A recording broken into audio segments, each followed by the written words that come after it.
育部邀请学生来分享对校园手机管理草案的意见。其实真侪人拢真关注这手机若准集中管理，安尼责任到底要算啥物人的？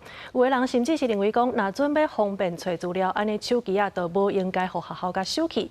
教育部是表示讲，会听学生的意见，做回来做参考。学生要民主，草案要退回。华考后认为教育部有过草案应该爱退回，因为学生用网络调调因素。教育部进前有过修正高中以下学生揸手机来到学校的管理员接草案，引发学生热烈的讨论。教育部利用5日做年假举行座谈会，邀请学生来讲对相关管理员这个看法。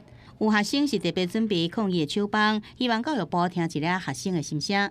完全不要有任何的管理，就是手机让学生自己去自律的去学习，自律的去使用，那也去培养这样的一个自律的习惯。那未来进到大学甚至出社会之后，这对学生都是非常有帮助的。我们会用手机把笔记内容拍起来，那下课继续抄写。其实我觉得这个制度出来之后，对我们上课的时候的一些那个参与的那个权益也是有损害的。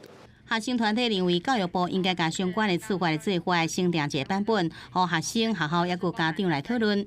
惩处的部分可以先有一个明确化的一个原则出来，然后可以开放给所有学生去共商讨论。那各校的管理规定其实也应该要包含说，它的惩处原则需要经过学生一起来协商。我来是想啊，整个国教我们来好好听一下，以后要执行嘛，包含各县市啊，所以我们来一方面充分掌握学生的意见，二方面未来执行怎么样比较容易落实。